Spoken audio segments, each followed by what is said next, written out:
Yes, Caroline Levitt. She had one reporter ask her a question, and everyone scratched their head and erupted with laughter. You got to hear this. And then also, too, President Trump is celebrating Black History Month, and he had a press conference. And you would got to hear what these black leaders had to say. So stick around. You don't want to miss this. Turn it up loud. This is Freedom Talk. Yes, welcome back to Freedom Talk. I'm your Freedom Talker, Steve. And yes, Caroline Levitt, she had a press conference today. Let's get right into it. Oh, thank you for your like, share, and subscribe to this brand new channel. It's getting off to a great start, and I can't do it without your help. So thank you. Yes, Caroline Levitt, and this is what this one report. You got to hear what he asked. I think it's funny. So, but we'll see what you think. Question. Then yesterday in his statement about Jesse Jackson, the president said, despite the fact that I'm falsely and consistently called a racist by the scoundrels and lunatics on the radical left, Democrats all, it was always my pleasure to help Jesse along the way. Where or when does the president believe he's been falsely called racist? You're kidding, right? No. I will pull you plethora of examples. I'm going to get my team in that room to start going through the internet of radical Democrats throughout the years, Ed, who have accused this president falsely of being a racist. And I'm sure there's many people in this room and on network television across the country who have accused him of the same. In fact, I know that because I've seen it with my own eyes. And the president very much looks forward to having a event later this afternoon at 3 p.m. to celebrate Black History Month and to talk about how his policies are advancing opportunity and prosperity for all Americans through record tax cuts, through the Trump accounts that all Americans can access regardless of race. These are a great thing for the next generation of Americans. The president has also awarded hundreds of millions of dollars in additional funding to strengthen educational outcomes at historically black colleges and universities across the country. Again, the president is protecting the hard-earned benefits of the 2.4 million black veterans who honorably served in our nation's armed forces by reducing the black backlog of veterans waiting for their VA benefits and for their home loans through the Department of Veterans Affairs. So there is a lot this president has done for all Americans regardless of race, and he has absolutely been falsely called and smeared as a racist, and I'm happy to provide you those receipts, and we gladly will right after this briefing.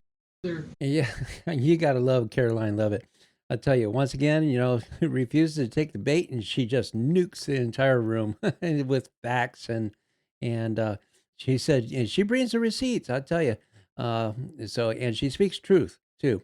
But one thing, what was great is that she said President Trump had a Black History Month conference or press conference, whatever you want to call it, and it's right over here. You got to hear what these black leaders had to say. And this is Leo 2.0. Let me just thank you very much, Mr. President. First of all, we are living under the administration of the greatest president in our lifetime. And we have the hottest country in our lifetime. And I want to make sure the mainstream media knows this, because you represent the people who basically counter what the mainstream media has done. President Trump was the president who fully funded historically black colleges and universities. President Trump took the lead and performed criminal justice reform. President Trump made sure that we had opportunity zones. Let me close by saying this. This country is at a crossroads, and we have the right president at the right time. And if you want school choice, like I know you do, President Trump wants it. If you want a law and order society and secure border, President Trump wants that. And more importantly, I say this because this is the greatest country on the planet. American citizens should decide American election. Vote for the SAVE Act. Yes, and that was they call him Leo 2.0, but his name is Leo Terrell, and he's out of California, and he's a civil rights attorney, and he was a lifelong Democrat too, and he went over to the Republican side when he realized that the Democrat Party has gone way too far left, and all their woke agendas. And also, too, here's an interesting fact too that he was appointed in January of 2025, and he was named senior counsel to the DOJ in Civil Rights Department, in the Department of Justice. How cool is that? But he's a true patriot. He's fighting anti Semites, and then also too he has the America First agenda.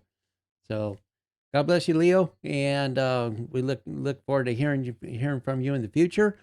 Yes, and Trump had another guest over here. This is a DC resident, and I'll go ahead and just read this to you as it kind of sets the stage. But this is DC resident who lost her grandson to violence speaks at the White House. Thank God for this president. It seems like nobody cared, nobody heard me, Democrats, until this Republican sent his people out to interview me in my home. How cool is that? And then we need the National Guard. And I guess she said that we need the National Guard, and he brought it on. So let's go ahead and check this out. Come on in. First of all, can I have a hug? Yes, you can. That's so nice. Thank you. I like her. Please. I like him too. One thing I like about him, he keeps it real just like Grandma. I appreciate that because I can trust him because he feeling what he think. Thank God for this president. I am filled, my cup runneth over. Because he allowed his constituents, his people to come to my house to interview me, to talk about the murder of my grandson. It seemed like nobody cared. I'm an advocate for murder. I marched. I rallied. I pulled out other families in the District of Columbia that had murders and did not have answers. Ooh. We marched and we rallied, and nobody heard me, Democrats. Get mad at me. Until this Republican sent his constituents, his people out there to interview me in my home. Have you ever heard of a thing? Then they invited me twice before Congress to testify for the beautiful bill that's going to change crime in the district. If you kill somebody, okay, you take a life, you do life. Just that simple. If you do a harsh crime, you do harsh time. Just that simple. And then we need National Guard, and which we did years ago. He brought it on. I love him. I don't want to hear nothing you got to say about that racist stuff. And don't be looking at me on the news hating on me because I'm standing up for somebody that deserves to be standing up for. Get off the man's back. Let him do his job. He's doing the right thing. Back up off of him. And Grandma said it.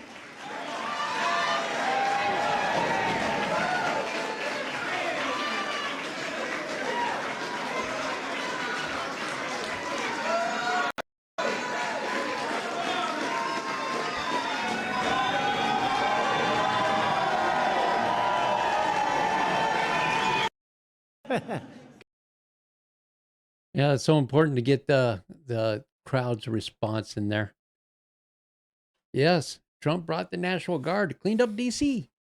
And that's what this president's doing. He can do that for all these major cities too. He cares about people. And some people like to label him racist, like so many people did before. I got a question for you though. Okay, so if he's racist, like I heard a lot of people compare him to Hitler. So if he's racist, then let's name some of the few things that he's done. And he fully funded historic black colleges and universities. Okay, if you're going to compare him to Hitler, now would Hitler do that for the Jews? Would he fully fund Jewish colleges and make sure that they were set up, that way? No, he put them in prison camps. And no, Trump's fully funded black colleges and did criminal justice reform. And I believe that was, I think Clinton came out with the three strikes law. And this over criminalization for which people receive stiff penalties for like drug offenses and stuff like that. That was aimed at the black man and to separate the family. Because if we can get rid of the family figure of a black family, then the wife or the mother would have to rely on the government for help. So that was one way to separate it. And then once the government's given them all this help, then they became easy to become a Democrat voter, and that vote count, and that continues on to this day. But Trump had a big part in taking that away, and many people that was over sentenced for drug crimes. One lady had like 40 years for dealing drugs, and that was over sentence. And he gave her a presidential pardon, I believe, and so he took care of that. But if you're going to compare Trump to Hitler, would Trump do that, or would Hitler do that for the Jews? No, he wouldn't. Trump is not racist, and this is proof. He wouldn't do these things if he was racist. Yeah, so we do have the right president for the right time, just like as Leo Terrell said, and God bless him for that. Yes, we got to remember our beloved Rush Limbaugh. Unfortunately, this is the fifth year that since he's passed away, and that's yeah, I miss him. See what Trump had to say about that. Well, this is the 5th anniversary of the loss of a really great man, a great conservative, somebody that loved our country, loved his family, loved a lot of things, but he was a friend of mine, Rush Limbaugh. I'd never met Rush when I announced that I was running. I'll never forget, 2015, and I got a call all excited that Rush Limbaugh just endorsed you. I never met him. He liked my opening speech. He liked when I got up in June and I said, we got bad borders, we got bad crime, we got bad everything. And he liked it. I came down the escalator with now our First Lady, and he thought it was great. And he endorsed me, and then I got to know him, and I realized what a great guy he was. But it's 5 years that we miss Rush. As Sean Hannity would often say, there will never be another Rush Limbaugh. So to his family, his great wife and family, I just want to say we miss you all. We miss him, and there'll never be anybody like him. Thank you very much. Yes, we all miss Rush Limbaugh, and God bless you. God bless your family. And he did some tremendous work in the radio business, and he just opened it up for everybody here, and including all those podcasters out here. But that's what I got for you today. And just remember, racism is quite often a choice. You can choose not to be racist, choose not to hate, and racism will go away. God bless you, and make sure to like and subscribe, and we'll see you next time on Freedom Talk. Turn it up loud. This is Freedom Talk.